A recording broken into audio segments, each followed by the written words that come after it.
Well, certainly housing has been top of mind for so many. Affordable housing. I mean, anybody that's tried to buy a house, certainly at the height of the pandemic, will tell you that, they, in many cases, paid a lot more than what the asking was. There was a lot of bidding wars going on and a lot of people having a hard time just even getting into the market.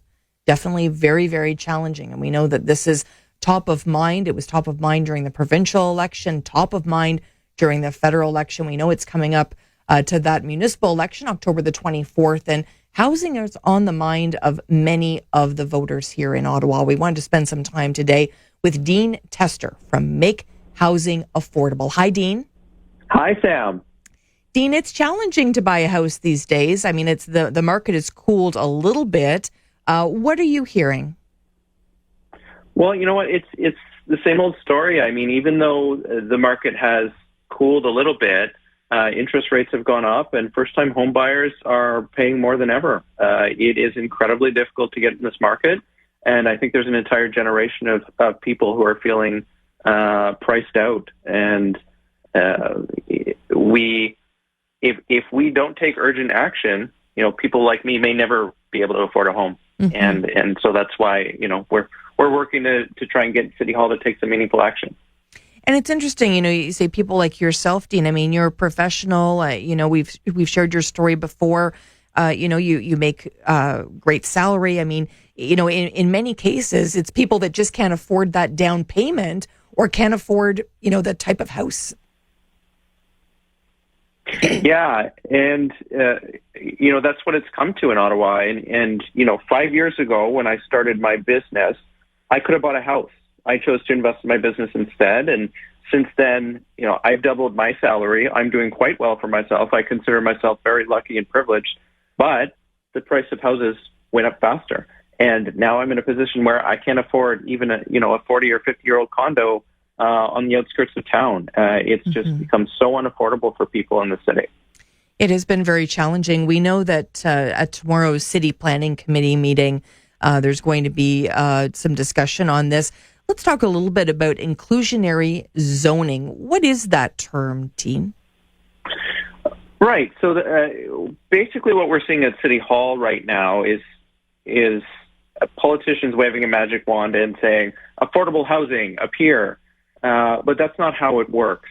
Inclusionary zoning is meant to be a policy tool that helps low and medium income families purchase a semi-affordable home. It's been proposed in many cities, and how it's supposed to work is this. The city requires developers to sell a percentage of new housing units at a semi-affordable rate. In exchange, developers are given offsets. So they're allowed to build taller, approvals are given quicker, development charges are reduced.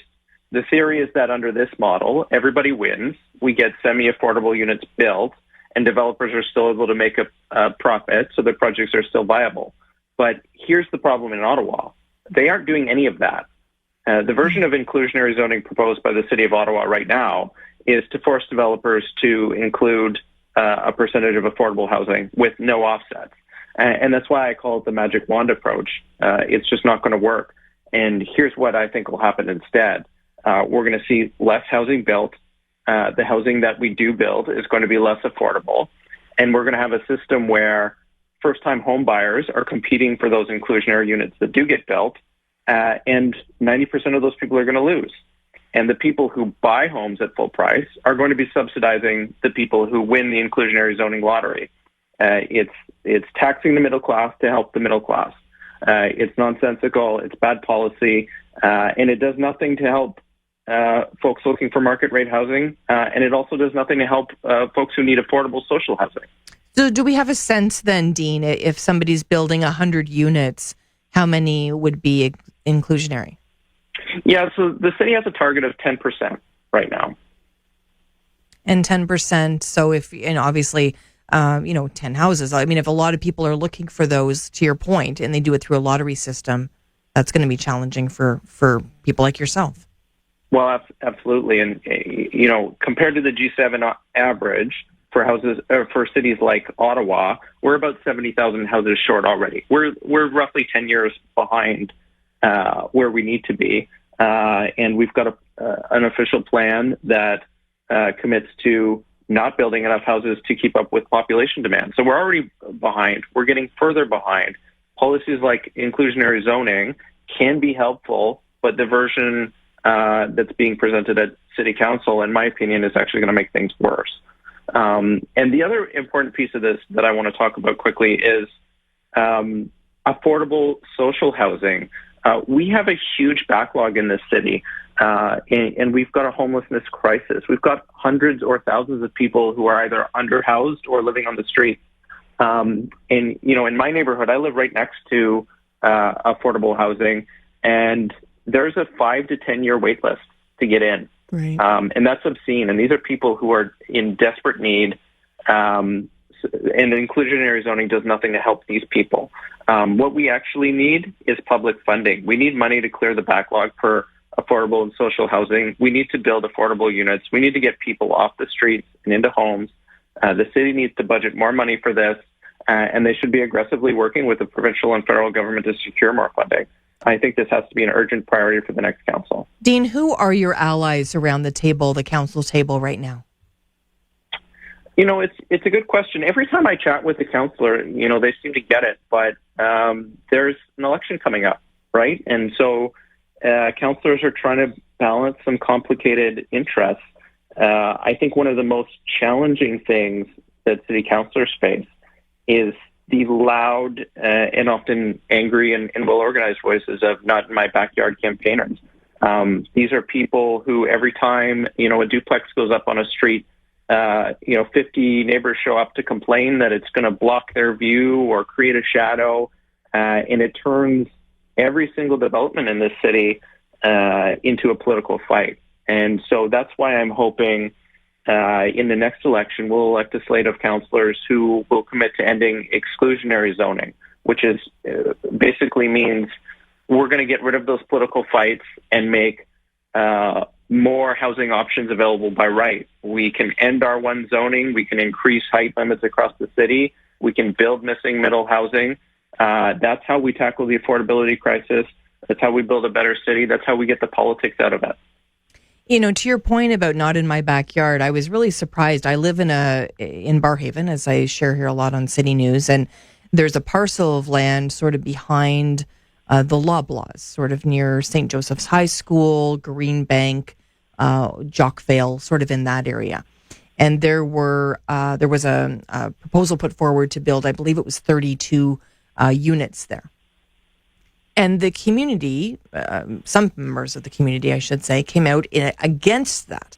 And I'm thinking, where would be a better place to build affordable housing than near transit, near jobs, near retail, near schools? And I just could not fathom that this piece of property that has sat there empty for as long as I've been in Barrhaven, which is since the 1800s, it feels like, Dean. But we've been in Barrhaven a long time, and that parcel just is sitting there empty. But 32 families could have their lives changed. That was one that really stumped me. I couldn't understand the opposition to that. Yeah, and Sam, so you take that example and you multiply it by 100, and you have this is happening in every corner of the city, and it's been happening for 30 years. Mm-hmm. And, it is really unfortunate. These are well-meaning people who want to protect their neighborhood and protect their community. They're not bad people, but they don't necessarily see the bigger picture, right? Once you've got your home and you're happy where you live, you don't want things to change. And, it seems like every homeowner wants their house to be the last one built in their neighborhood. And that's just not the reality of building a city. Well, right? And I think what's really ironic about it too, Dean, is there's people that complained about their house being built, right? It's like this layered effect. It's like, oh my heavens, Of course. And it's a very natural thing. And we see it in not just Ottawa. It happens in every city. But that's why we need politicians who can be brave and commit to getting this done. And it's not that community voices don't need to be heard, but we need to keep the bigger picture in mind, because there are people who can't afford housing. There are people living on the streets, and there are people like myself who are just looking at a shot at a home where they can start a family. and even that is out of reach for a lot of people right now. And Dean, what can listeners do if somebody's listening right now and they hear this message? How are you hoping they move forward and maybe share, maybe feel the same way, or maybe they feel opposite of you? But how do you want people, to move forward and share their thoughts with council? Absolutely. So there's an election coming up. The most important thing you can do is vote. But I will say, talk to your candidates. Ask them what they think. Ask them what they think about the housing crisis. Ask them if they're going to end exclusionary zoning. That's probably the most complicated piece, but the most important piece. If we can get rid of R1 zoning, which is the zoning that says you're only allowed to build a big single-family home here, and it blocks duplexes and triplexes and small apartment buildings across the city, in about 50% of the city is zoned that way. Mm-hmm. If we can get rid of that and we can start building missing middle housing, we're going to be 90% of the way there to fixing this housing issue. So that's the biggest thing you can ask your city councilor. Thank you so much, Dean. We look forward to connecting again on all things affordable housing. I think it's an important conversation to have. I appreciate your time today. Thank you, Sam. Great to see you. Always a pleasure. Dean Tester joining us from Make Housing Affordable. We'll certainly be following very closely tomorrow's City Planning Committee meeting and bringing any of that updated information to you. When we return, Claudette Kane is going to be here, former mayor of Gloucester. She tells it like it is. You'll want to lock it in to City News.